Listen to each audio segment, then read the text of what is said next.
Я приветствую вас, дорогие друзья, уважаемые гости и подписчики моего канала. Всем большое спасибо за то, что следите за новыми выпусками и нашими встречами в прямом эфире с Игорем Мосейчуком. Он на связи. Игорь Владимирович, приветствую вас. Приветствую, Александр, приветствую наших уважаемых зрителей.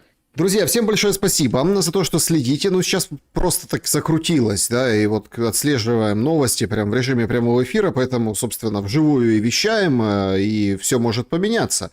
Но одно остается фактом. На суде, где вот этот, собственно, Рокет, да, или как его там называют, это советник Галущенко, экс-министра энергетики, там прокурор вышел и сказал, что на протяжении 2025 года установлены факты преступной деятельности Миндича в сфере энергетики путем влияния на министра энергетики Галущенко и в сфере обороны путем осуществления им влияния на министра обороны Умерова. Прямая речь, конец цитаты. Ух, началось. Кажется, началось. Друзья, будем это обсуждать сегодня. Тем более, что Игорю Владимировичу есть о чем нам поведать и рассказать, так сказать, из не совсем публичного. Два слова лишь скажу о формате нашей беседы. Все как всегда, мы беседуем, все обсуждаем. И потом присоединяем закрытый клуб зрителей Шелеста. Также с вашими вопросами в сообществе YouTube, люди уже заблаговременно их оставляют, и вживую онлайн в чате трансляции. Поэтому, пожалуйста, в чате трансляции вопросы пока не пишите, оставьте на финал программы, финал прямого эфира. Всех приглашаю на канал Игоря Мосейчука в Telegram и на YouTube, поэтому если вопросы какие-то останутся без ответа, Игорь Владимирович тоже проводит рубрику «Ответы на вопросы» и любезно берет эти вопросы, которые там мы не успеваем пройти. Все вроде бы, когда оргмоменты закончены, опрос остается. Какие последствия будут у пленок Минтича? Собьют Кабмин, собьют Ермака, собьют Зеленского, никого не собьют, сделают вид, что так и надо. Голосуйте, друзья, и как вы проголосовали, Игорь Владимирович, и что скажете по поводу этого бурного потока? Ну, я думаю, что собьют Зеленского. Я больше чем уверен, понимая, откуда растут ноги в НАБУ, что отмашка дана с Госдепа, с Белого дома, и связана она не с борьбой с коррупцией, как вы понимаете, а с тем, что Трамп все-таки хочет поставить точку в войне на территории Украины. Ему это необходимо там, по ряду его даже причин, не потому что он там великий миротворец или еще что-то. Скажем прямо, Александр, Дональд Фредович хочет наладить отношения с Россией, торговать с Россией, заниматься Арктикой с Россией, ну и многими другими вещами. Естественно, есть проекты, которые связаны с Украиной и коррупцией, кстати, в Украине. Это ГТС, это Одесский припортовый, это Объединенная горно-химическая компания. Ну, то есть это все то, что могло бы работать, связано с русскими, с Россией, но в то же время, допустим, российский газ Европа сейчас покупать не будет, а американский будет. А если он будет дешевле на 100 евро, чем сейчас, так аплодировать будут, бегать и кричать «Великий Трамп». Потому что с газом проблемы в Европе, с ценами, ну, на газ, и с ценами, соответственно, на все другое. По моей информации, русские категорически отказываются вести переговоры с гражданином Зеленским. Соответственно, Трамп дал отмашку Госдепу, Госдеп дал отмашку НАБУ, мы не мы, хата не моя, но органы вот эти вот. Теперь очень важный момент, на который я хотел бы обратить внимание. Буквально до вчерашнего дня куча людей, которые дают интервью, блогеры там и так далее, которые говорят, пленок Миндича нету. Их нету. Это все там придумали чуть ли не злые агенты Кремля. Да. Вот, все вот по тому, если провести анализ, можно четко понять, кто сотрудничает с Банковой, кто сотрудничает с СБУ, ну и так далее, и так далее. Депутаты, политики, и не зеленые, я имею в виду, те, которые себя позиционируют как оппозиционные, ну и так далее. В результате мы вчера получаем, ну, то, что мы получаем. Я хочу сразу отметить один момент очень интересный. Я думаю, что перед обысками, перед опубличиванием и легализацией, вы помните, мы много раз говорили о том, что пленки должны быть легализированы в процессуальный порядок, в суде, то есть. А потом уже мы их там можем разбирать, слушать, еще что-то. Так вот, перед этим 2 дня не работала таможня. Вы же помните, да? Это, понимаете, это эвакуация фламиндичей была, вывоз бабла.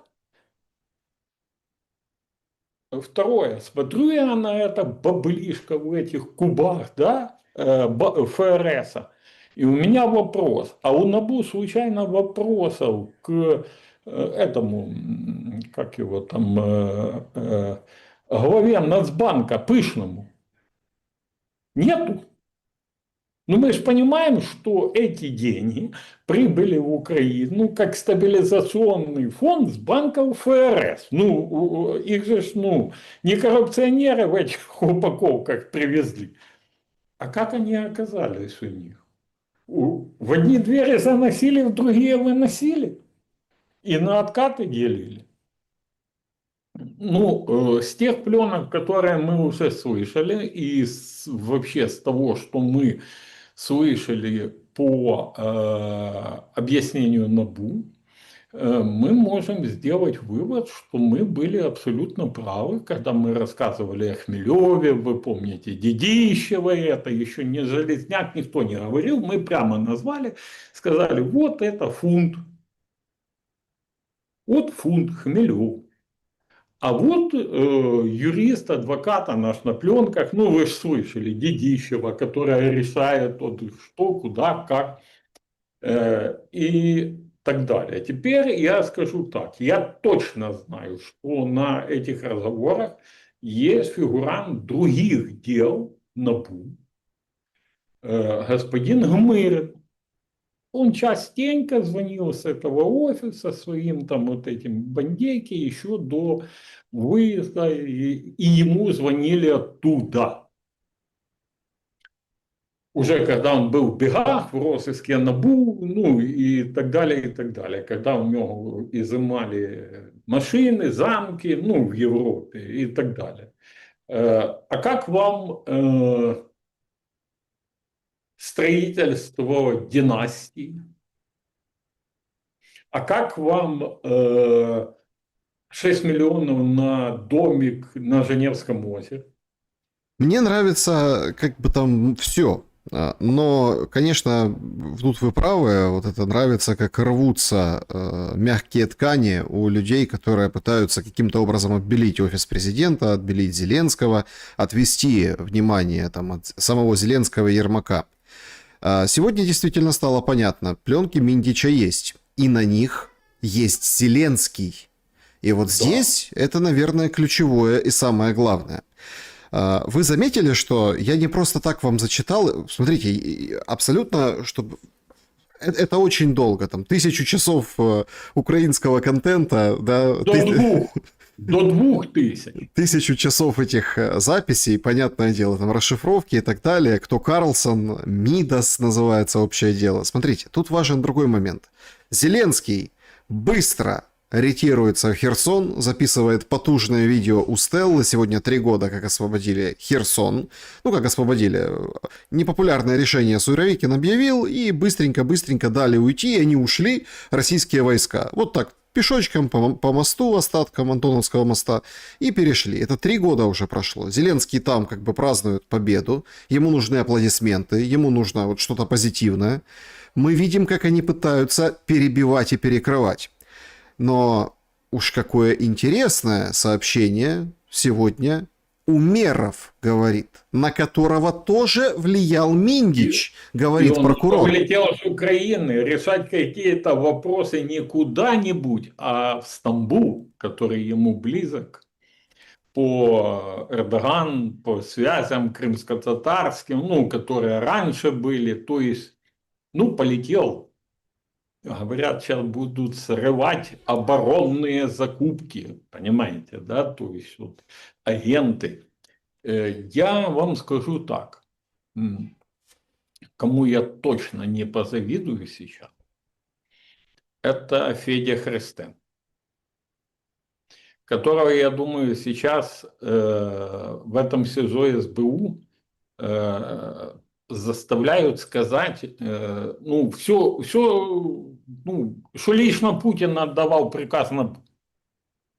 Понимаете? Да, это очень важно, потому что все уже ждут, и даже анонсы сделали, что скоро появятся пленки, на которых набушники. Угу. Ну, сейчас с помощью штучного интеллекта наделают миллионы пленок разных, других, этих, пятых, ну, десятых. Только дело в том, что НАБУ все-таки какой-никакой, но правоохранительный орган, который документировал это до. И я хочу напомнить, что Магомед Расулов, Руслан, который сидит в СИЗО в Лукьяновском, ну, сейчас, он пришел к этой квартире Миндича не потому, что ему в голову взбрело, а опять же мы возвращаемся к этому делу банды Гмырина ОГХК. Он расследовал дело Объединенной горно-химической компании. Шоу, потому что многие говорят, как он, детектив из Днепропетровской области, да? Причем там это квартира Миндича, да, это, ну, Карлсон на крыше. А все очень просто. Он шел и пришел к этой квартире, потому что, а теперь внимание, дорогие друзья, ну вот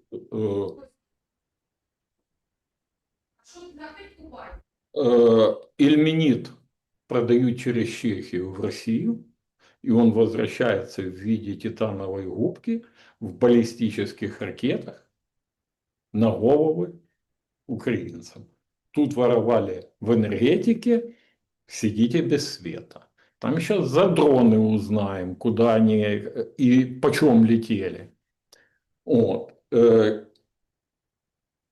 Это все вот сейчас мы находимся в моменте истины.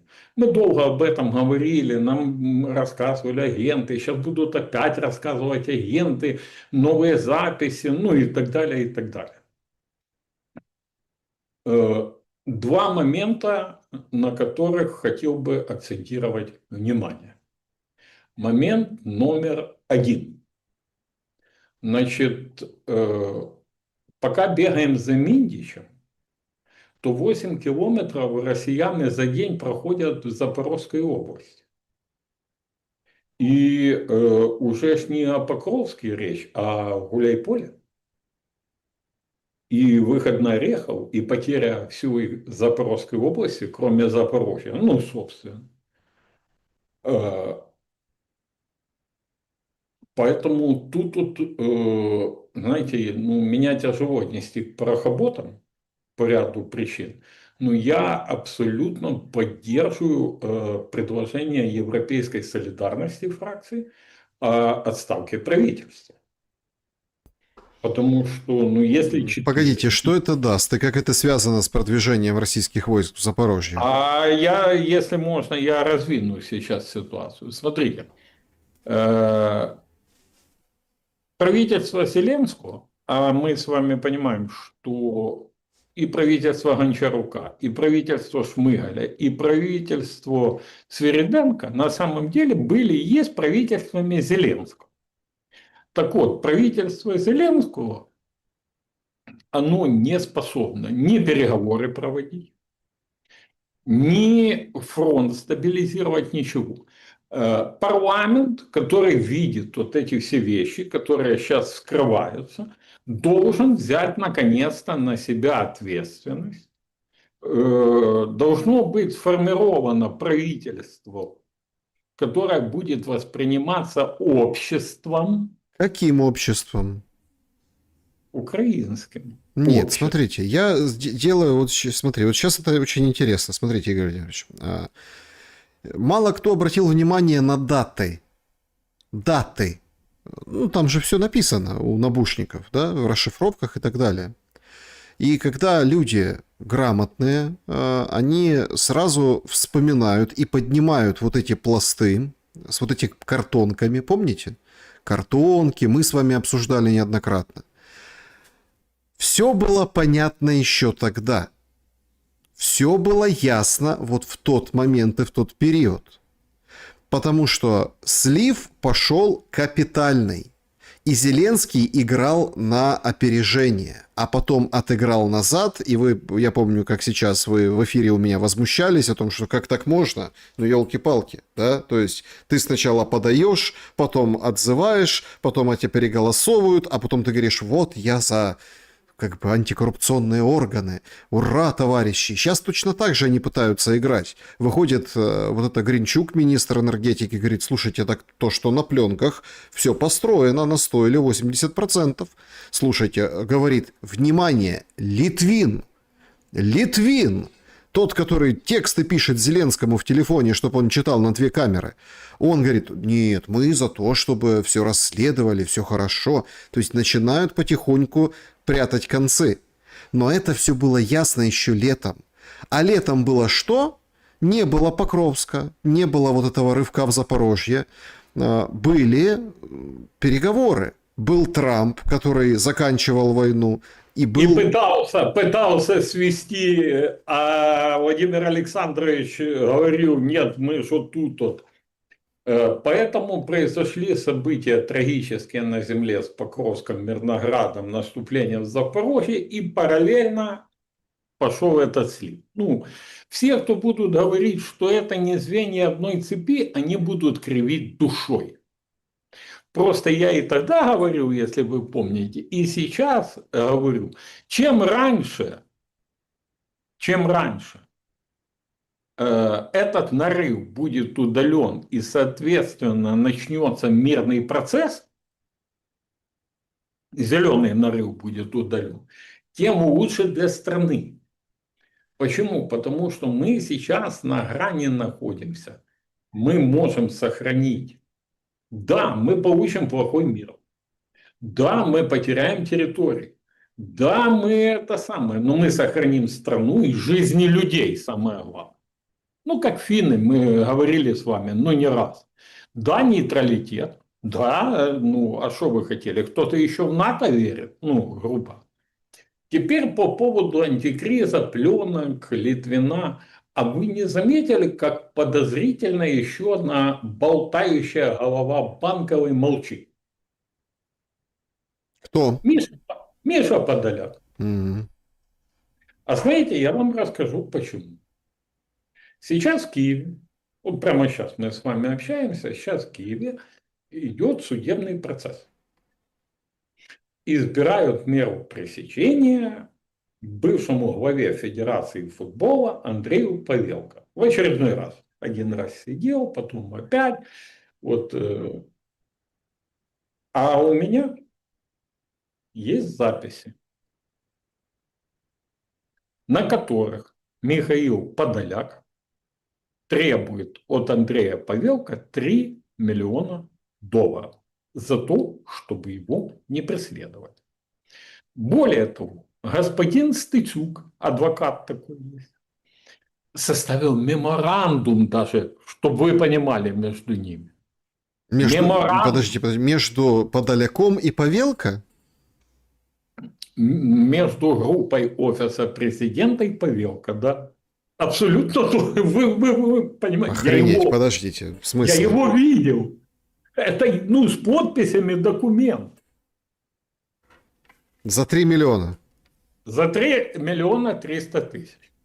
А 300 тысяч зачем? Это 10% операционные расходы, наверное. Я не знаю, понимаете? Это, более того, выходят там эти адвокаты. Адвокаты у нас же что же, интересные парни. Я на них не обижаюсь. Потому что, ну, у каждого своя профессия. Каждый свой хлеб, ну, зарабатывает.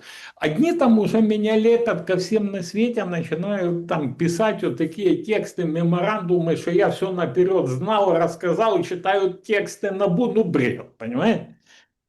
Я только свои тексты читаю. Сам пишу и читаю, хочу нет. Мои тексты. Потом выходят эти другие адвокаты, говорят, а зачем Игорь Владимирович трогает Мишу? Ну, они же могут, он же ему может пригодиться. Вы не знаете, зачем мне в моей жизни может пригодиться Михаил Подоляк? Не знаете, нет? Я тоже не знаю. Нет, ну, может, там с тем расчетом, что торгануть, что санкции снимут с вас. Вы ж под санкциями. Как и многие приличные люди. Послушайте, сейчас мы по поводу санкций отдельно ж поговорим. Это же отдельный кейс. Прекрасный, шикарный. Значит, я знаю уже несколько людей, которым предлагали, что мы не введем санкции, дайте там такую-то, такую-то сумму денег. Люди готовы свидетельствовать за границей. Ну, с ними ж встречались не в Киеве по этому поводу, а в Вене, в других местах. Вот, то есть торгуют санкциями, торгуют. Посмотрите, как некоторые пропали с санкционных списков.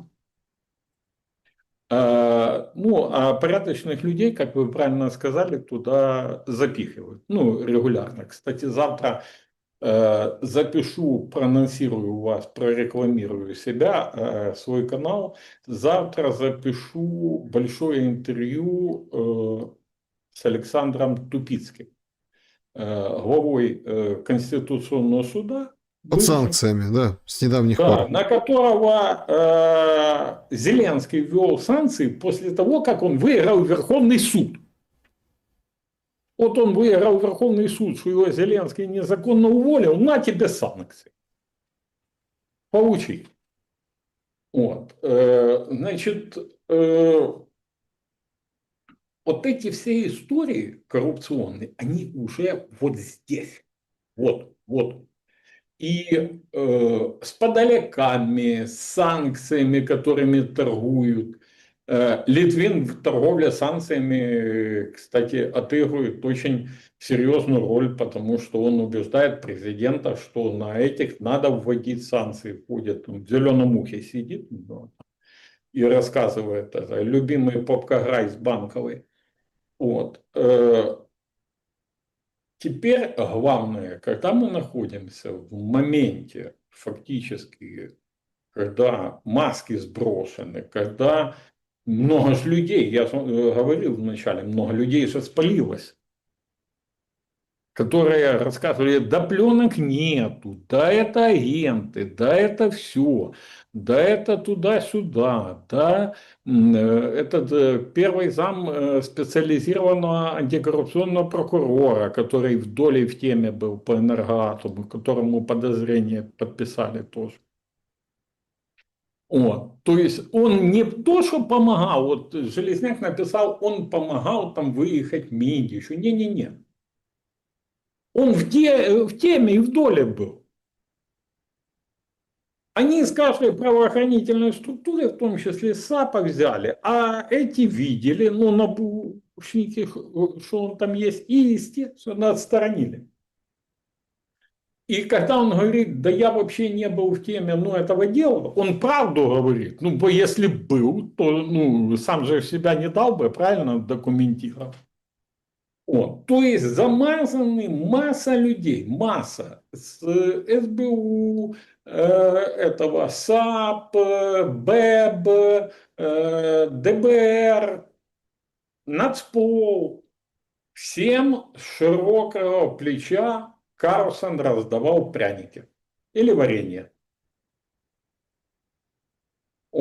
Теперь возвращаюсь. Почему я говорю о правительстве новом? Потому что, мое мнение, конституционный способ господин Зеленский, который является фактически узурпатором, который узурпировал полномочия, он должен быть отстранен в конституционный способ. Должна быть полномочия Верховного Главнокомандующего переданы Главнокомандующему Вооруженных сил. Сырского надо снимать. Нужен авторитетный человек во главе, который... Ну, вот смотрите, вот это все, вот этот скандал весь, Минди, все. Вот идут солдаты сейчас, офицеры младшие, да, думают, за что мы воюем?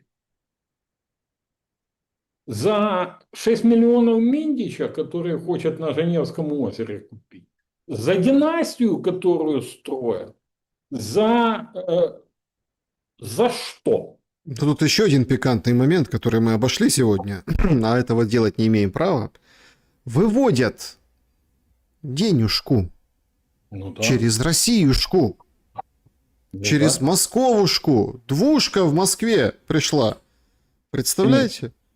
конечно. Это просто какой-то, ну, нет, ну можно всякое представить, но то, что воюя с Россией, через людей в России отмываются деньги, вот эти, которые должны как бы защитить энергообъекты, которые Россия же и бьет, ну я не знаю, как это вообще выглядит. Какой уровень потужности головного мозга должен быть? Ну, так и выглядит энергоатом, за некоторым исключением, ну, периода времени, очень долгий промежуток времени, в том числе и перед большой агрессией, находился под контролем народного депутата, а ныне сенатора Российской Федерации от Астрахани, если я не ошибаюсь, Андрея Деркача, в квартире которого находился бэк-офис энергоатома, где баблишко, потом 2 миллиона. Я не знаю, что там русские будут что-то Деркачу рассказывать, не будут. Это, ну, меня это мало интересует.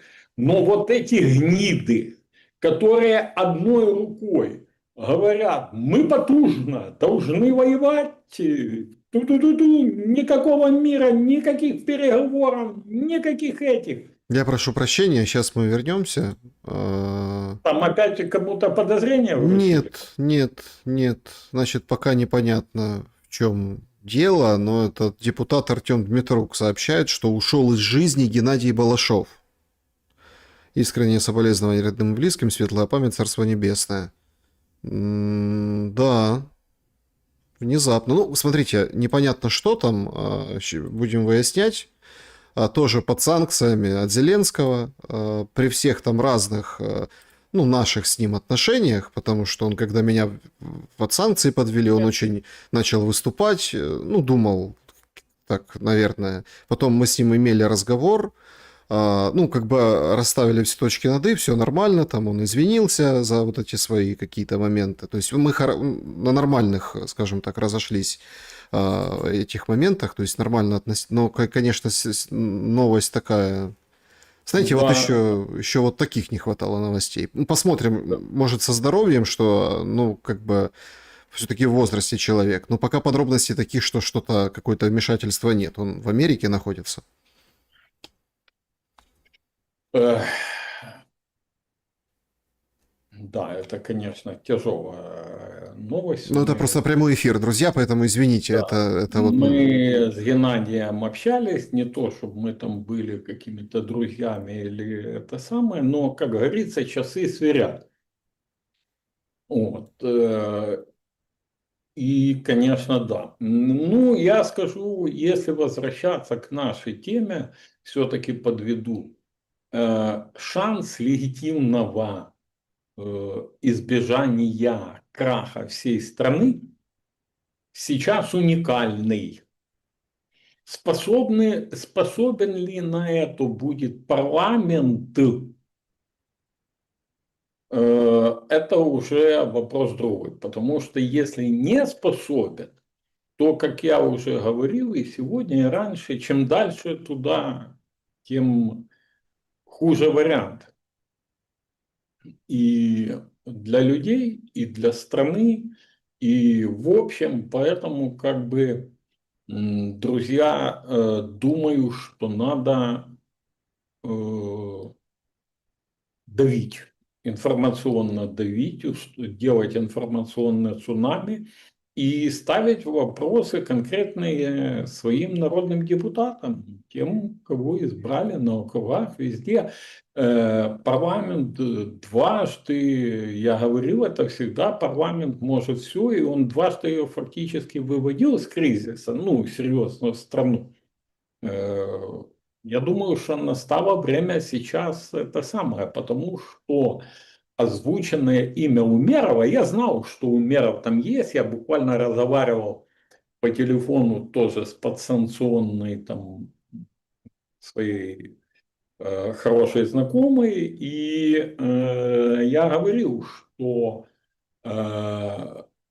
вот, вот, вот Умеров сейчас, Жадмутдинов, Умеров, вот эта барышня, которая возглавляла агенцию оборонных закупок, потом мы еще не знаем, там еще может Рахами оказаться, он же тоже любитель полетать, ну, дронолюбитель.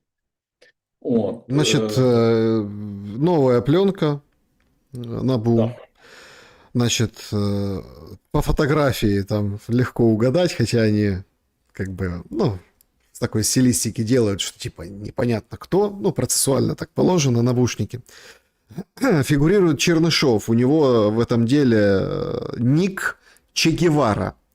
Значит, Нос надо было назвать. нос, да, по версии Набу Чернышов, значит, которого во внутреннем общении называли Че Гевара, получил от них 1 200 000 и почти 100 000 евро наличными в офисе и в медицинской клинике, которые принадлежали одному из участников преступной организации. Последняя сумма, 500 000 долларов, была передана жене Чернышова после того, как он стал подозреваемым Набу и САП. То есть тут, как, смотрите, тут уже, Династия. смотрите, тут не отпердишься, извините за бедность речи, да, вот этими словами, что пускай все коррупционеры получат подозры, юри.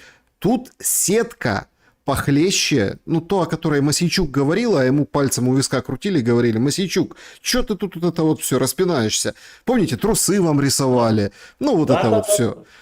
Вот оно все, это все поднимается на бу. Вот трусы на голове. Трусы Мосейчука теперь на голове у всех этих товарищей.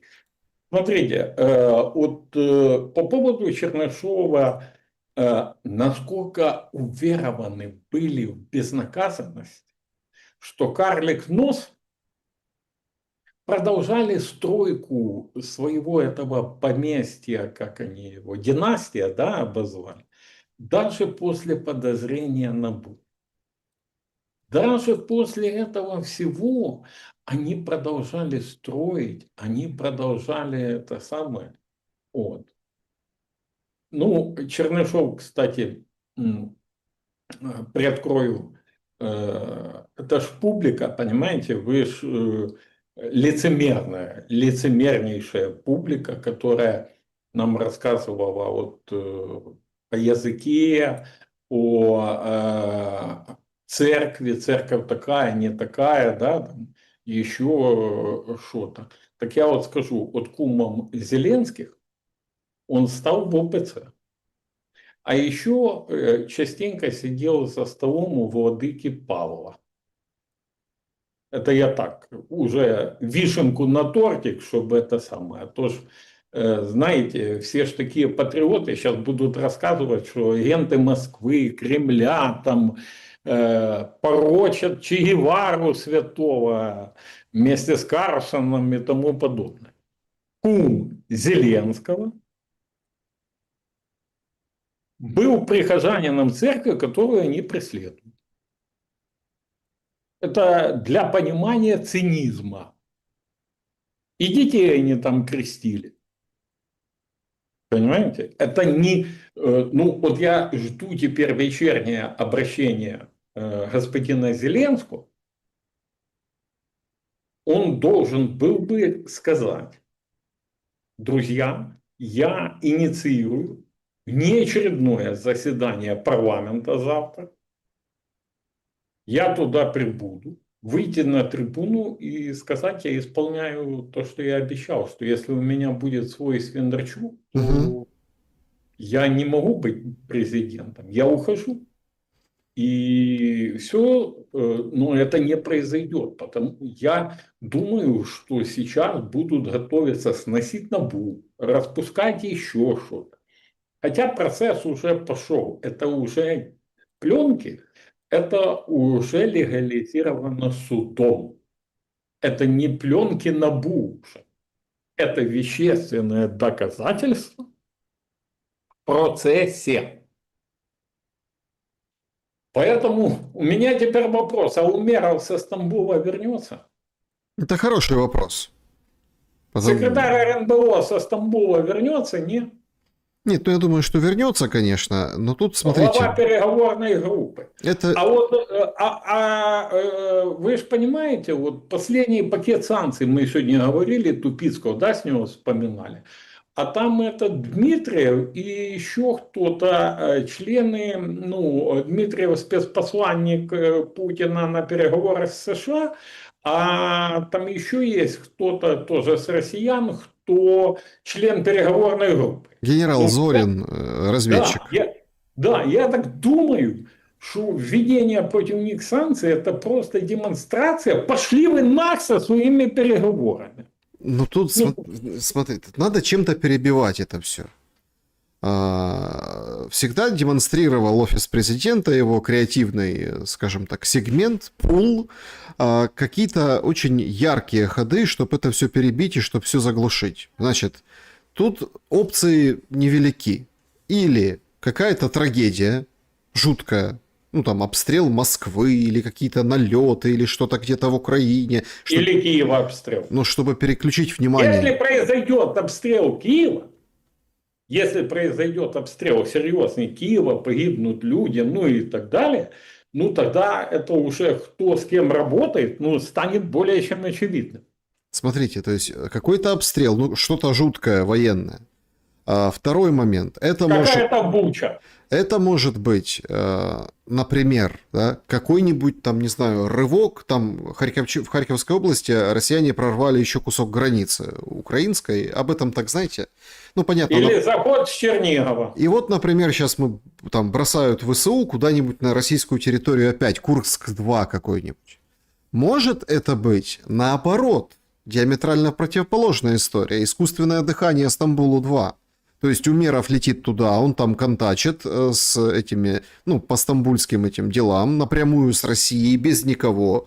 То есть они там созваниваются, у них там переговоры, они решают, кого куда обменивать или что-то там. Ну, это как бы ширма. Я поехал обменами руководить и договариваться, как бы через Турцию договариваться с россиянами. А там вполне вероятно может быть активизация вот этих прямых переговоров. И Трампу хорошо, смотрите как, и он добивается своего. И будут... Да, остановите, Дональд Фредович, остановите этих набушников. Да, вот мы Мы смотрите... уже готовы, мы готовы. Мы готовы. То есть как что-то должно произойти, какой-то чем-то надо перебивать.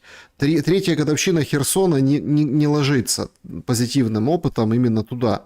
В общем, что-то должно произойти, Ну, плюс-минус такое. правильно, сейчас должен выйти, ну, уже, я думаю, после того, что я рассказал, Подоляк навряд ли выйдет, потому что трусы на голове точно будут. А какого-то Литвина там, ну, условно, да, выпустят опять рассказать якийсь победный телемост с Умеровым, мы поменяли кого-то, всех азовцев забрали, остальных еще что-то, вот, и так далее, и так далее, и так далее. Поэтому тут ситуация сейчас будет развиваться со скоростью, вы правы, со скоростью звука. Нету никого. Король один и король голый. Понимаете? Все. Как корона сползла и превратилась в ошейник строгий. Все. И сейчас любые антикризы, даже если завтра Федя Христенко выйдет и скажет, да я за руку в Москву водил директора НАБУ, то все с этого поржут. Понимаете? То есть уже фактически, как говорится, реанимировать очень тяжело. Поэтому будут перебивать. Вы абсолютно правы, Александр. Будут перебивать трагедии, какая-то буча должна произойти, какой-то прилет должен произойти туда или сюда, не важно. Потому что режим шатается. Да не просто шатается, а голый король со строгим мошенником вместо короны. И сейчас все вот эти попытки рассказывать о агентах, ну вы же видите, как это выглядит, эти Петровы, Ивановы, Золкин, Корчинский Дима, а сказать нечего. Они пытаются что-то сказать, а сказать нечего. Да, ну пока тут в прямом эфире, это я просто для зрителей, что этих новостей еще пока нет. Ну, то, что Дмитрук поделился, что умер Балашов, сердечный приступ. Ну, вот мне там написали общие знакомые.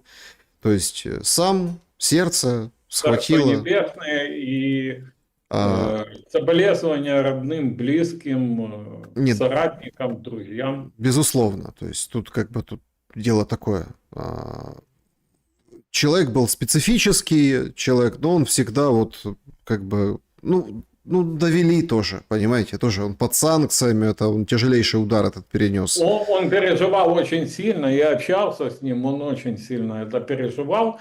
Фактически санкции его и убили, потому что для него это было очень тяжело. Да, друзья, давайте поговорим. Поставьте, пожалуйста, лайк, напишите, что думаете в комментариях вот по поводу этого кейса. Смотрите, ситуация в динамике. Тут, понятное дело, там русский след, я имею в виду Миндича, сейчас вот Чернышов сегодня, да, вот вышел, опять там новые свежие пленки. И я так понимаю, что складывается впечатление, что у них, у набушников, есть вот это вот, лесенка. Я вполне... Вот тихо сидит Ермак, то есть вполне вероятно, что и там где-то что-то о Ермаке будет. То есть Зеленского голос, он должен быть на пленках Миндича. То есть там конкретно... Он есть там. Конкретно есть как бы все предпосылки, что сейчас поднимают уровень, планочку, да, и где-то должны стопнуть. Но, простите, вот так вот, последнее по этой теме, и перейдем к фронту, к войне, к миру, хотя все взаимосвязано, я с вами согласен. Последнее, что я хотел бы уточнить. Слушайте, ну это же тоже какой-то цирк. Специализированная антикоррупционная прокуратура передает там вот эти миллионы, которые изъяли с Черненко на дроны. А Притула сегодня очередной раз свое сакраментальное сказал, этот день настал. Ну, опять там чего-то собирает на антишахеды, вот эти дроны-перехватчики. Ну, то есть это как бы круговорот, баблишка среди, ну, вы поняли, среди своих. Это круговорот баблишка, это два момента. Один мы упустили за вот это пленками феерическими. Во-первых, смотрите, вот эта вся публика бывала в другой квартире. Эта вся публика бывала в квартире на патио господина Гороховского, который есть фантом, на которого оформлен монобанк, через который эти все Фламиндичи, Миндичи и другие мыли бабки, собирали туда бабки, там Патия собиралась, Притула любил бывать, там другие, Миндич бывал, ну это все, ну вот оно, они вот. Поэтому, да, круговорот этого самого, но я думаю, тут еще Игра другая, передача этих денег именно туда. Это игра на то, что разделить по тех, кто поддерживает банку. И зная Стерненко, он же переизуется завтра или послезавтра и скажет: все, я борец с фламиндичами, тут же деньги сюда идут. Ну, понимаем, да? То есть это один момент. А я хотел обратить внимание на другой момент, на другие деньги. Вчера высокий суд Лондона и Уэльса принял решение в деле о выводе денег Приватбанка и обязал Игоря Коломойского и Геннадия Боголюбова выплатить 3 миллиарда до 24 ноября, то есть в течение 2 недель фактически. После чего, если эти деньги не будут выплачены, а они не будут выплачены, то будут взыскивать имущество. Часть имущества Коломойского украл Карлсон, ну, он же Миндич. Я думаю, это должно быть тоже на пленках, и это будет перекрестно очень серьезно, ну, вспоминаться, потому что там точно есть завод «Изумруд» и бриллиантовая империя Миндича. Ну, вернее, ну, мы говорим Миндича, на самом деле Зеленского, потому что Миндич – это его операционный директор. Это крупный жирный фунт Владимира Александровича Зеленского, с которым он работал не один день, не один год, совладелец 95-го квартала. Ну давайте, ну это, Кстати, ну как, это Свинарчук Зеленского. да, кстати, я аплодирую. Я вот честно, я аплодирую актеру Бакланову, который выложил это фото со «Слуги народа» с фильма, где он в тюремной камере вместе с господином Зеленским. По крайней мере, это честно. Вот. Я не знаю, у вас я говорил, мне вы же видели вот этот низкопробный юмор Гончаренко-Петух, там, Да, да, квартал 95. да, это самое. Ну, то я сообщу, там человек, который сценарий раньше писал, он тоже с морально-этических соображений сказал: давайте, до свидания.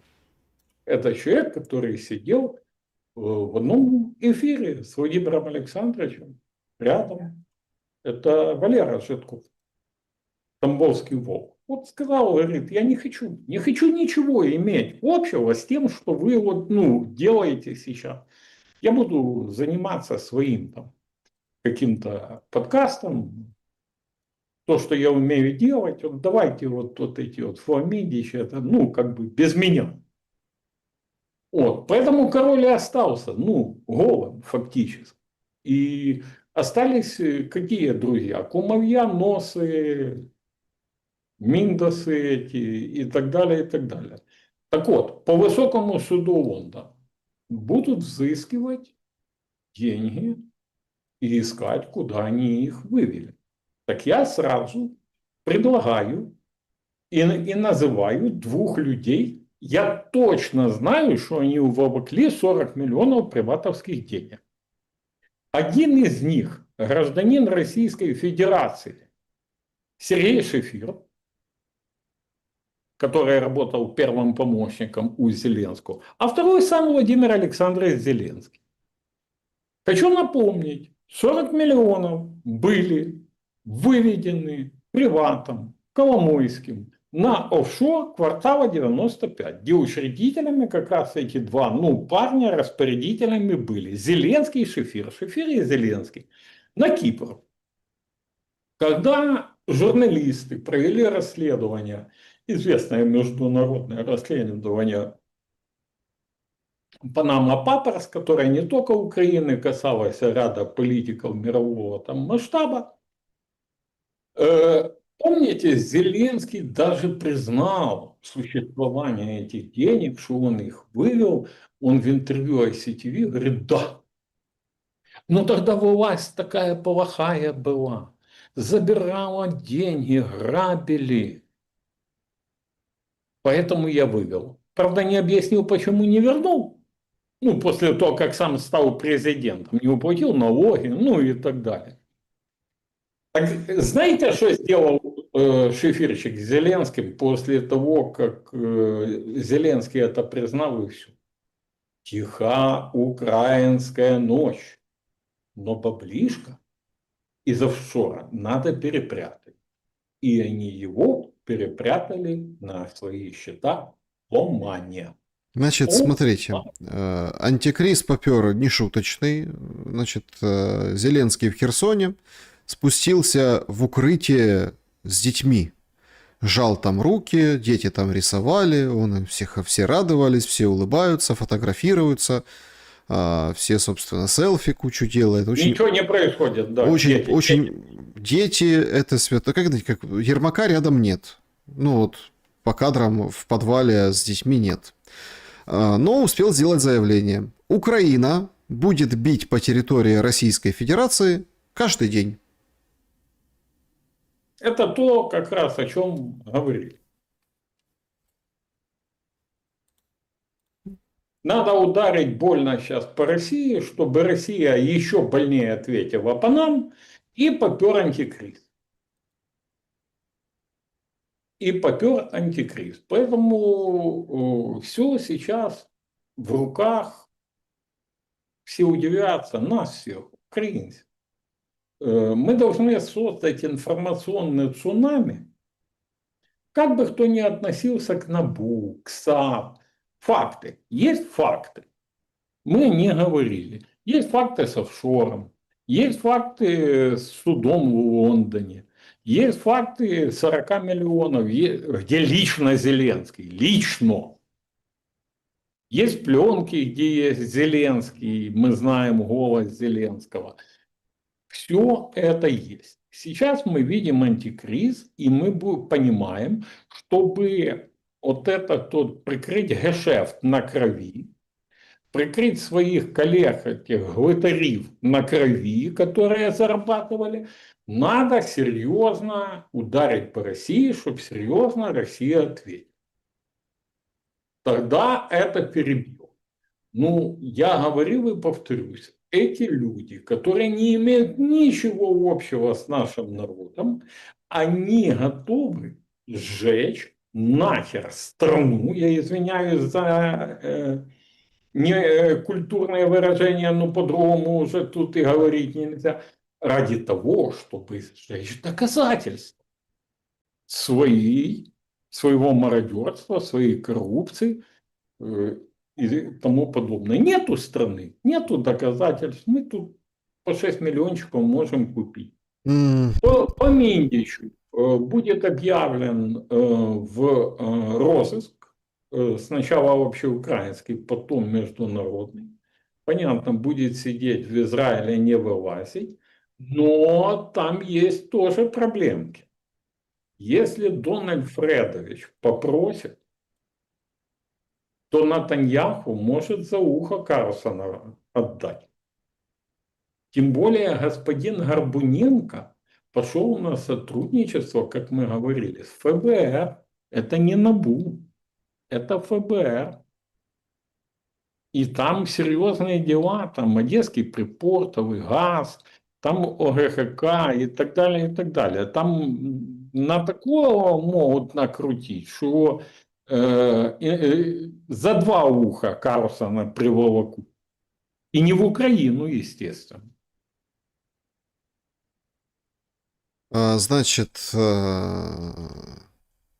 давайте о фронте поговорим, да, и перейдем к вопросам зрителей. Зеленский тоже заслушал Сырского, сегодня сообщил, вот буквально во время нашего эфира. Говорит, погода помогает россиянам. Погода. Ну, а вот эти, конечно, сообщения, которые продолжаются, это напоминает мне хорошую мину при плохой игре, когда вот это вот, да, ну, их же было 314 человек, и все видели, ночью вчера было опубликовано, как под покровом тумана неспешно, то есть не забегали, а спокойно заходили со стороны Донецка в Покровск силы В россиян. в районе автовокзала. Эта съемка была мне переслана. Я ее не первый опубликовал, но мне ее прислали ребята как раз оттуда. Это самое. Российские военные. Прислали ребята, которые снимали это все местные, покровские жители. Мгм. Вот. Может, и российские снимали. Ну, короче, переслали это самое. И я вижу, Сырский не просто врет. Сырский считает всех нас за идиотов. Клинически. 2 дня журналисты, блогеры, политологи, военные говорят: Покров, все. А в ответ Сырский всей стране говорит: Покровск сопротивляется. Ему говорят: так Мирноград в окружении, крышка захлопнулась. А он говорит: сопротивление продолжается. И тут появляется вот это видео с покровом тумана. Спокойно заходят, едут, радуются, идут, все. Вот. То есть противник полностью господствует. Покровский, это автовокзал, это понятный район. Зачем Сырский врет? Потом Запорожье. Мы там сопротивляемся. Куда? Очень интересный пост я прочитал, написал лишенный гражданства Украины общественный деятель, политик, руководитель в свое время штаба обороны Днепра Геннадий Корб. Он написал так, что, друзья, вот мы тут все Мидича ловят, а тут вот, и это видео опубликовал, а тут вот страну теряем. Теряем страну. И никто не задает вопросы. А где оборонительное сооружение, на которое тоже деньги, ну, мы же помним, да, выделяли. А где войска? Где штурмовые войска? Господин Манько, вы же там командующий штурмовыми войсками, опубликовал пост, потом оказалось, видно, у Сырского научился, что неправда. И так далее, и так далее. Я смотрю на это, и я понимаю, что Геннадий Олегович тут прав. Мы пока будем бегать за Миндичем, чем дольше мы будем бегать, тем больше откусят. И поэтому я и говорю, тут сейчас путь один, очень быстро парламент должен был бы принимать решение. Но мы видим антикриз, дети. Вот Будем бить по Москве, будем бить по России. Иосиф Виссарионович любил сниматься с детьми. Адольф любил сниматься с детьми. Ну, любимый антикриз всех диктаторов, ребенка на руки, в окружении деток и так далее, и так далее. Ну, оно что шутки шутками, я только за детей, но я извиняюсь, Владимир Александрович, Покров съездить не хотите? Взять Сырского за ухо, прийти в Покровск, вот, к автовокзалу, да, где вот эти вчера ехали, видели там на мотоциклах, машин. Прийти и сказать: вот это ложь российской пропаганды, мы вот тут на автовокзале. Не-не-не, сейчас есть другое видео, где бойцы, которые 150 дней находятся на позициях, их никто не менял, они по рации передавали родным, что они их любят, и они, ну, и обнимают, и любят, и просили передать, и это снимали на видео, это видео сейчас распространилось. Ужасающая история, неизвестно, выйдут они оттуда или не выйдут. Ну, смотрите, история Мирнограда – это повторение территории Азовстали, фактически. Так тогда еще было кому переговаривать и решать какие-то вопросы, что дало возможность выжить. Да, там погибли, да, там многие страдали, да, плен страшная вещь, ну, то есть мы это все понимаем, но а сейчас уже не сейчас трагедия нужна, вы правы. Сейчас надо трагедия, надо антикриз. Поэтому у меня вопрос к парламентариям, прежде всего, парламентариям. Инициировать созыв позачерговой сессии. Вызвать в парламент директора НАБУ, руководителя САП. Вызвать в парламент президента. Ну, человека, который исполняет его обязанности, точнее, будем говорить, узурпатора и диктатора. Это полномочия парламента. Мы живем в парламентско-президентской республике, де юре. Де-факто при диктатуре, де юре парламентскую президент. Может, пора вернуть все на круги свои. Я хочу видеть, у кого из парламентариев Фаберже есть. Кто выйдет и скажет: Зеленский, приди на трибуну. Кто позовет антикоррупционеров? Это же уже не шутки. Это, смотрите, с одной стороны идет абсолютная демотивация вооруженных сил. Сейчас еще оборонный кейс будет. Умеров, там, министр обороны тогдашний и так далее.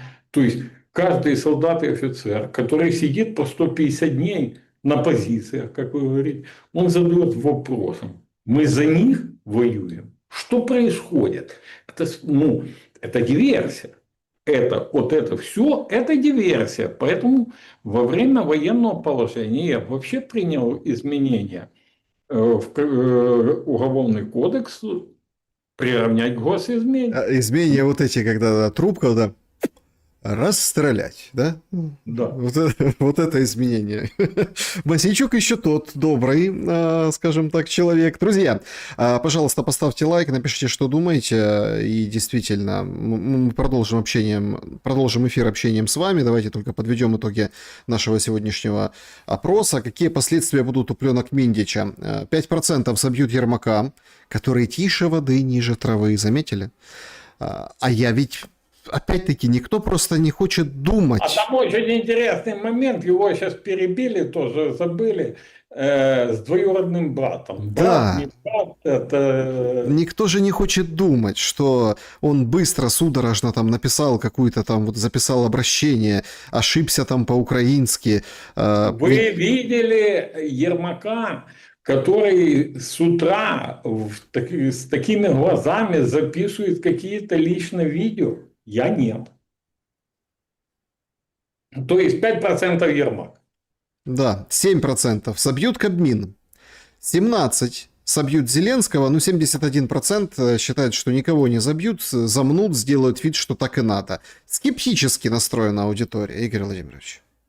Ну, очевидно, что ни НАБУ, ни САП, ни другие правоохранительные органы Украины не показывали неотвратимость наказания. И, соответственно, это и приводит к разочарованию. Но собьют ли Зеленского, Кабмин, ну, там Ермак, это уже понятно прицепом, если Зеленского собьют, это вопрос, который каждый должен задать друг другу. И если сейчас с каждого утюга, с каждого паблика обычного гражданина будет звучать: Владимир Александрович, иди под суд, это самое, то антикриз будет выглядеть не так, как с детками, улыбками и тому подобное. Там будет совершенно другое. Сейчас мы пока имеем уникальную возможность все вместе с вами снести информационным цунами этот диктаторский режим. А может быть, скоро поздно. А плюс, то, что поздно, то полбеды. Но опять-таки, нам же как Сколько говорят, страны за это время мы потеряем. нам же как говорят, вот сейчас, если, например, начать вот это сброс скидывать Зеленского, вот это все, фронт разрушится, Россия победит, будет развал, руина, пускай лучше уж такой, но как бы стабильно, чтобы все было, иначе мы Не-не, рискуем проиграть. послушайте, друзья, команда ликвидаторов украинской государственности, как их назвал Царство Небесное Степан Илькович Хмара, а я добавляю утилизаторов украинского народа, она должна уйти. Уйти под суд. Что касается полномочий, войны и тому подобное, есть Конституция. Я не зря хочу записать завтра с Александром Николаевичем Тупицким интервью. Я хочу задать вопросы, и чтобы он, как человек, который руководил Конституционным судом, рассказал, как в конституционный способ это все можно предотвратить. Ну, у нас же Сырский не единственный военный, не единственный генерал, не единственный этот самый. У нас есть люди, которые пользуются авторитетом в войсках. Вот им должны быть переданы функции главнокомандующего и верховного главнокомандующего. А закон и Конституция говорит, что правительство является важнее от президента. Раз. Второе. Если парламент примет постановление, что полномочия закончились, вот есть решение Конституционного суда, норма прямая, ну, Конституции, все, король пойдет со строгим мошенником под суд. А если мы будем молчать, ну, то, естественно, диктатура будет укрепляться, против неугодных ведут санкции, возбудят уголовные дела, обвинят в госизмене. Если в Украине дадут по голове, если за границей будут доводить до инфаркта, ну и так далее. Да, друзья, перейдем к вашим вопросам. Начнем с вопроса из клуба зрителей, потом сообщества YouTube и, понятное дело, дальше с чатом пообщаемся. Вот такой вопрос здесь оставили. Михаил Владимирович, что произошло на прошлой неделе в Михайловском соборе? Что подписал или не подписал Филарет? Владимирский собор, родственники, которые ограничивают допуск к 96-летнему патриарху, привезли его в Михайловский собор. Я не знаю, что он подписал, не подписал. Это уже не важно, потому что вся страна видела его духовное завещание, которое было подписано им. Там еще на ухо этот один из родственников шептал, что вы же не подписывайте, а Филарет убрал эту руку и все же подписал. Поэтому, но это все из разряда насилия над церковью. Наша задача, чтобы святые отцы сами разобрались во всех церковных вопросах. А то получается так. Одних лишаем гражданства, захватываем храмы, вторых волокем в собор, показываем картинки в 96 лет, и все. Это это насилие из той же степени, ну, духовника не пускай. Александр, духовника не пускай. Это, ну, это переходит нормы здравого смысла. Значит, сообщество YouTube. Людмила, здравствуйте. После вручения подозрений, Игорь, вы верите, что всю эту схему распила, организовал Миндич с экс-советником министра? Пришли такие себе к Галущенко, говорят, я Миндич, буду вас крашевать. А Галущенко говорит, хорошо, это просто операция по отбеливанию Зеленского с Ермаком или нет? Спасибо, берегите себя. Нет, это не операция отбеливания, потому что они сами себя тут облили грязью или жиденьким там дерьмецом в этой истории. Все люди прекрасно понимают, никакой Миндич Никакой Галущенко сами никакую схему организовать не могли. У этой схемы есть один единственный главный бенефициар. Его зовут Владимир Александрович Зеленский. Все остальные это подручные. Я когда даже пытаются в злого гения превратить там Ермака, который там бедного Зеленского, там это самое все. Ребята, бенефициаром всех решений является Владимир Александрович Зеленский. Остальные все исполнителями в той или иной мере. Тони Шибаев, Игорь Владимирович, вы говорили, что у вас есть список людей, некоторых вы даже называли, типа Разумкова, которые после войны, если станут у руля государства, то обязательно спасут Украину. Почему вы думаете, что они не поступят так, как поступил любой другой украинский политик? До вступления в должность говорят одно, после все по-другому. Ну, я верю в то, что кровавая война, вот эта кровавая трагедия, она научит многому наш украинский народ. И ни один политик, который в той или иной мере сотрудничал с этой властью, приводил эту власть, он не будет иметь никаких перспектив. Что касается Дмитрия Разумкова, я его называл как одного из людей в действующем составе парламента, который мог бы взять ответственность за происходящее и формировать там правительство, национальное единство, либо вернуться на должность спикера и разруливать эту ситуацию. То есть вот в этом контексте. Мгм. Виталий, добрый вечер. Александр Владимирович, вопрос. Я сегодня для информационного баланса всегда стараюсь подглядывать каналы с обеих сторон войны. Сегодня утром попал на эфир Плющева и Фелькенгауэр. Они беседовали с Фисенко. Тема ожидаемо Миндич и коррупция в целом. Фисенко, как обычно, стал объяснять, что ничего страшного, Зеленского это не заденет сильно и вообще жизнь такая. Все бы ничего, но ведущие едва сдерживали смех, слушая такой анализ. А ведь они на 200% проукраинские и на 1000% антипутинские. Вам не кажется, что начинается обвал информационного фронта, который будет пострашнее даже Покровска? Заранее спасибо за ответ. Смотрите, это не обвал информационного фронта, это обвал пропаганды.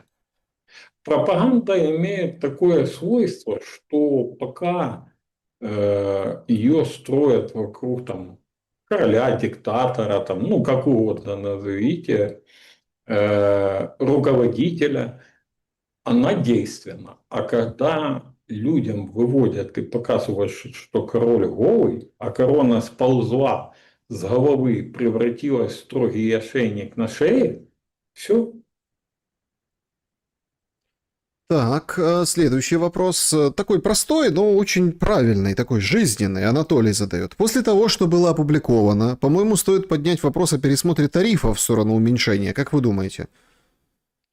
Естественно, более того, я знаю, как происходит формирование тарифов,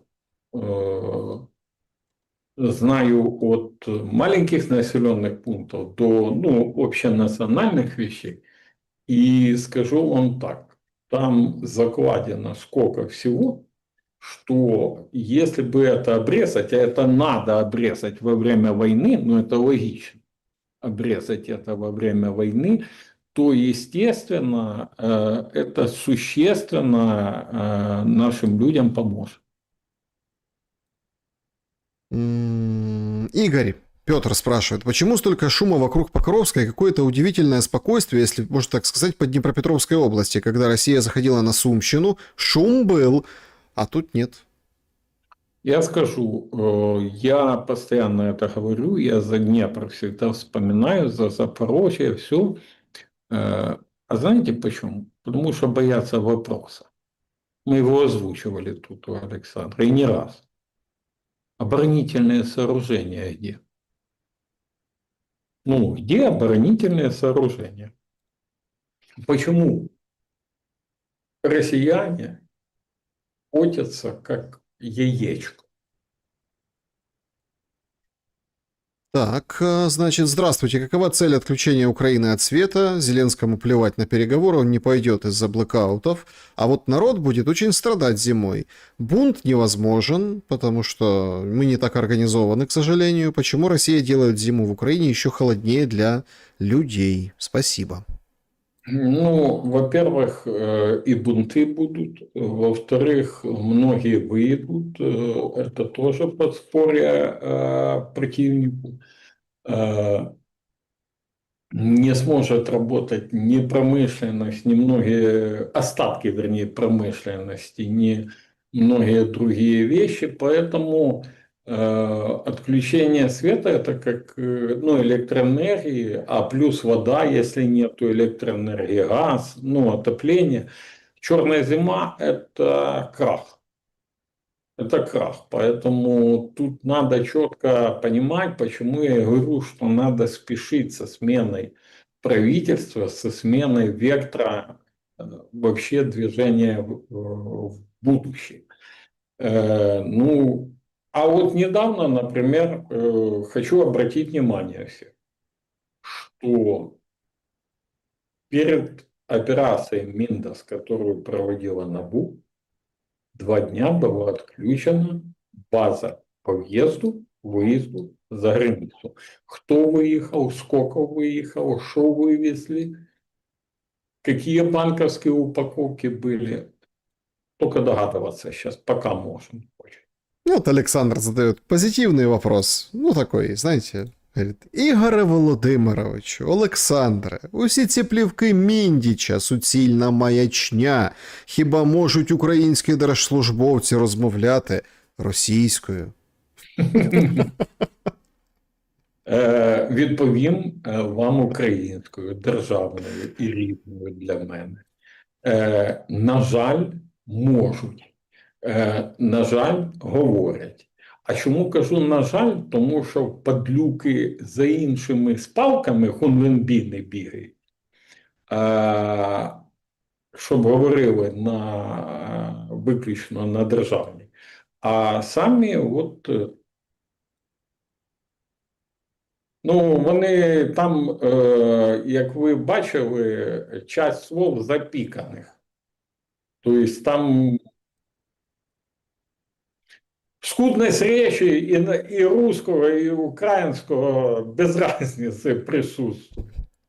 Это точно. Чат трансляции, переносимся сюда. Значит, Наташа спрашивает, почему украинцев во всех своих преступлениях обвиняют русских? Почему? А кто вам такое сказал? Ну, всегда русский виноват. Кошка бросила котят. Не, ну, смотрите. Я всегда старался быть объективным. И, ну, какое отношение русские имеют к разворовыванию в энергоатоме? Хотя имеют. Через Россию обмывались бабки. Да. Понимаете? И тут русский след. Да, поэтому не всех котят бросила кошка, так сказать. Жанет Бачурина, здравствуйте. Европейцы не хотели воевать за украинцев. Теперь с этим скандалом, наверное, они будут хотеть давать Украине деньги. Прокомментируйте, пожалуйста, Игорь. Спасибо. Европейцы и американцы не хотели воевать. Вот Столтенберг это рассказал прямо, ну, в своем интервью последнем, как он отказывал закрыть небо над Украиной, как Байден сказал, что Украине не удастся втянуть Америку и страны НАТО в Третью мировую. Вот. То есть они одной рукой подталкивали, а другой говорили, но мы нет. Что касается денег сейчас.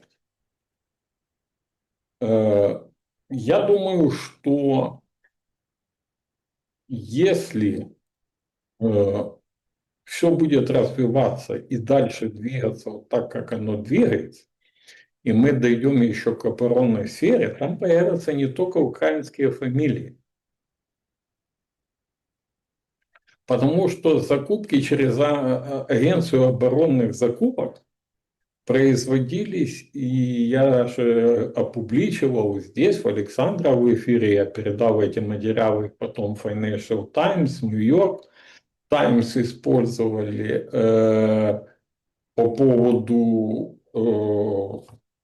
завышения цен при закупке боеприпасов и других вещей. Это игра, в которую играли вдвоем. Играли представители Запада, западные коррупционеры с нашими коррупционерами. И для Трампа очень интересно было бы и красиво это все показать и своему избирателю, и европейскому избирателю. Для нас это интересно с одной точки зрения. Надеюсь, это поможет остановить войну. Здравствуйте, Александр и Игорь. Вопрос Игорю. Как же люди поднимут бунт против Зеленского, если нет ни организованности, ни помощи от влиятельных людей, ни, собственно говоря, самих людей? А где картонки, правда, слушайте? Смотрите, первое. Люди, картонки выехали, люди, вы говорите, подымут бунт. Бунт подымут. И не один, локальный бунт подымут. Но бунт не означает революции, не означает изменений. Бунт может быть разогнан, подавлен, локально где-то что-то произойти, не более. Революция, она невозможна, вы правильно говорите. Только давление и только с сохранением легитимности. Потому что иначе это все разнесет остатки страны в дребезги. Значит, вернется ли Балашов... Господи, Балашова просто много тут поминают. Вернется ли Мосейчук весной в Украину? Вот такой вопрос. Надеюсь, да. Угу. Что скажете по поводу сегодняшнего сообщения ФСБ о предотвращении операции ГУР по краже МиГа-31 с кинжалом? Я не могу комментировать операции ГУР, заявления ФСБ и тому подобное. Я не видел материала. Пыль войны такая, что в ней возможно все, что угодно. Если готовили спецоперацию, в рамках войны, а что тут? Нет, там есть такая версия, что этот кинжал должен быть выстрелить по территории Европы. А это уже другая история совсем. Вот это действительно перебило бы все вот эти это перебило миндичи. Да, это раз. Второе. Мы до сих пор не разобрались со взрывами северных потоков, и наши соотечественники сидят по тюрьмам, по крайней мере, в итальянской тюрьме так точно. И какие будут последствия в случае выдачи Германии и так далее. На самом деле, я считаю, Александр, это очень тяжелая ситуация и с МИГом, и с потоками, и совсем на свете. Это да, это антикриз, который мог бы быть, но прокомментировать был, не был, предотвратили, такие жопорукие готовили или не готовили. Это тяжело сказать. Вопрос, имеет ли право, Олег задает Руденко, имеет ли право на существование государства, за которое не хотят воевать его граждане? Спасибо.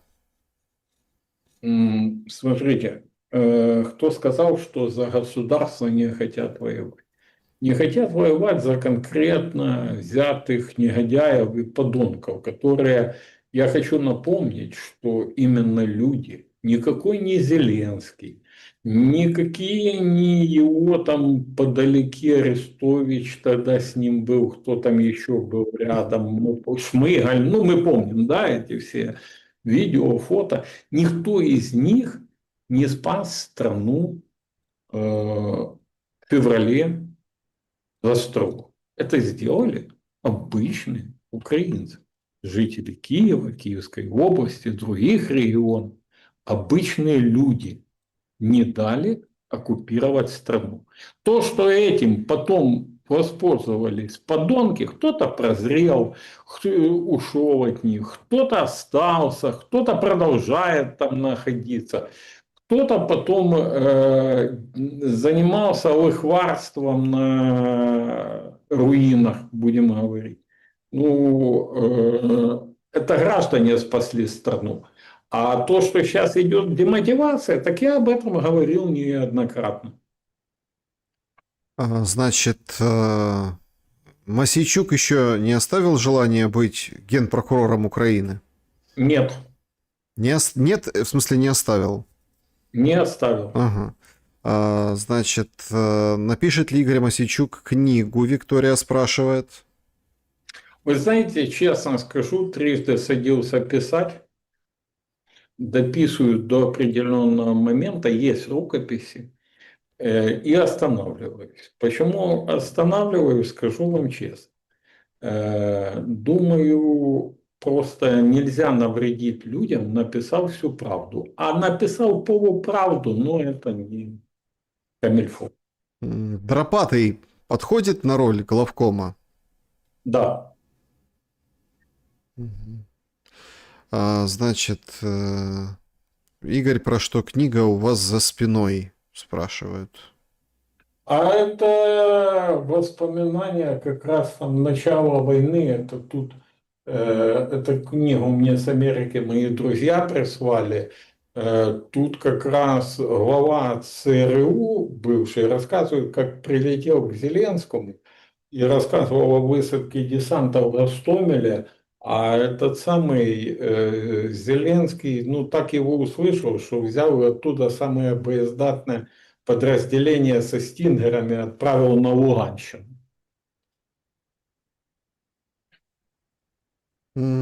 Значит, просят прокомментировать сообщение рекрутера одного. Значит, текст такой: участие в войне бездомных — это не вопрос статуса, а шанс восстановить собственное достоинство. 28-й бригады рекрутер Швыдкой говорит: как вы относитесь к призыву бездомных? Ну, смотрите, если бездомный придет служить сам, именно по системе рекрутинга, то ну, я нормально к этому отношусь. А если бездомных ловят и как мясо везут, закидывают на передовую, чтобы остановить там продвижение русских, ну, я отношусь к этому как к утилизации собственного народа, будь то бездомный, ну или любой. Плюс до того, государство не защитило, государство имеет часть, а может и полную вину за то, что человек бездомный, да, а тут еще и на утилизацию отправляют. Почему украинки, Илгар Камбаров спрашивает, у которых погибли братья, мужья, зятья, сыновья, не выходят на протесты? Их же сотни тысяч, им терять нечего, чего ждут? Часть выходит, часть не выходит, часть убивается горем. Ну, это должны делать не украинки только, это должен делать весь народ. И на данный момент это очень и очень важно. Возмущается Анатолий: что вы натворили с Украиной? Черноземы, мягкий климат, теплое море, энергетика, транспортная инфраструктура и Крым, подаренные клятыми москалями. Что еще не отдали москали, что вы хотите их на геляку? Ну, сарказм зрителя понятен. Вот, но в данном случае тут бы не до сарказма, а выжить стране и людям. А чем плох вариант сдать Украину в том виде, который хочет Россия? Жизнь не спасете, начнется мирная жизнь, спрашивает пользователь. А что вы имеете в виду? Ну, сегодня же Лавров выходил, опять говорит: июньский ультиматум 24 года, денацификация, демилитаризация, как Ну, так вполне... это не сдать Украину. Это предмет переговоров. Это же не сдать Украину. Ну, почему вы считаете, что Украина это только одна сторона медали? Украина и такая, и такая, и все. Ну, Это все предмет переговоров. Сдать Украину – это сказать, да, идите, ставьте гарнизоны руководителей вот там, и так далее, и так далее. Этого же никто не требует. А другие, ну, я вам честно скажу, есть предмет для переговоров. И мое мнение по состоянию на сегодня, есть предмет для переговоров в виде финского сценария. Другого у нас, к сожалению, нет. Нет, кстати, благодаря зеленым гнидам, которые к этому всему привели. Ой, боже. Тимофей Милованов. Я слагаю свои полномочия на члена Напсовета Энергоатома. Мужик. Ну, послушайте, хочу напомнить, что это тот, кто обучал слуг народа в Трусковце, тот, кто признал себя дебилом, тот, кто, ну, тут еще вопрос, а нету случайно дебилушки на пленках Миндич? Они сейчас моют все по сварже. А может, пора Зеленскому сложить? Весной Мосейчук приедет. Да, друзья, наблюдаем за всей ситуацией, за всем тем, что происходит. Як там было? Весна прийде, саджати будем. Да, всем большое спасибо. Игорь Владимирович, благодарю за время и мысли. Спасибо вам, Александр. Спасибо нашим уважаемым зрителям. Друзья, поддержите канал Александра. Поддержите лайком, репостом, донатом. У него отлажена система в этом как бы плане. Будет вам счастье, будет всем нам мир, и будем жить, друзья. Берегите себя, всем добра и света.